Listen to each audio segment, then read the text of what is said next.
স্বাধীনতা দিবসের প্রাক্কালে তেলিয়ামোড়া বড়ডুঙ্গা এলাকায় এই তারিখটি এক অভিশপ্ত দিন হিসেবে চিহ্নিত।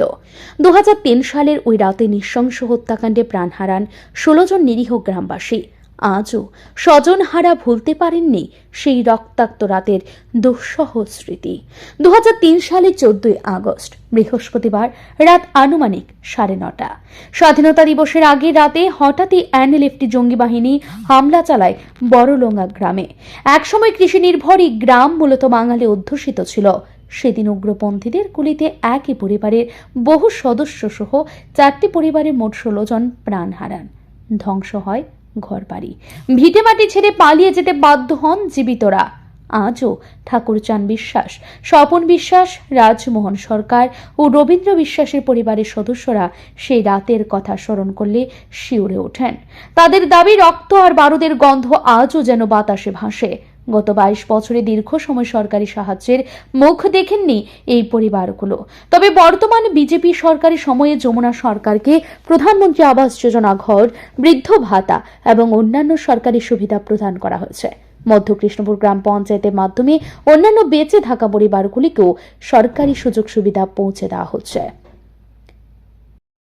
আমরা শুনছি বাড়ির থেকে যে গুলি আওয়াজ দিতেছে, মাথার উপরে গুলি দিতেছে, চলে আমরা লাগতেছে গন্ডগোল মতো গুলি আওয়াজ দিতেছে, গুলি আইতেও আছে আমার মাথার উপরে যাইতেছে।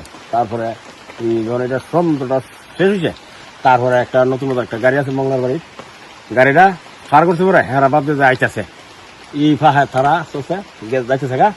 এরপরে এই গাড়িটা স্টার করতে পরে আমরা মানুষ, অনেক মানুষে আগায় আয়া দেখি বঞ্জমের বাড়ি বরাবর আসি পরে তারা দেখছি অনেক উদানে তারা টাং টুং সুন্দর টুন্দুক মাংস বাইনা। তারপরে তো সারা বেঁচে আর আমরা বঞ্জমের বাড়িতে চুপ করে কারেছি। এটা কার বাড়ি আসলো? বঞ্জমের বাড়ি। কি নাম তোমার? সাউথান বিশ্বাস। তাইনের বাড়ি না? হ্যাঁ। তেলিয়ামোড়া শহর থেকে মাত্র 5 কিলোমিটার দূরে বড়ডুঙ্গা এখন প্রায় জনশূন্য। তবু এই হত্যাকাণ্ডের কালো দিনটি রাজ্যের মানুষ ভুলতে পারছেন না। সন্ত্রাসবাদীদের এই কালো দিনের কথা রাজ্যের মানুষ কোনোদিন ভুলতে পারবেন না। আজও সেখানকার মানুষের এই ভয়ঙ্কর রাতের কথা মনে পড়লে আতঙ্কে শিউরে ওঠেন। স্বজনহারাদের সহায়তায় আরও কার্যকর পদক্ষেপের দাবি ক্রমশ জোরদার হচ্ছে। ব্যুরো রিপোর্ট, ঋদ্ধি নেটওয়ার্ক।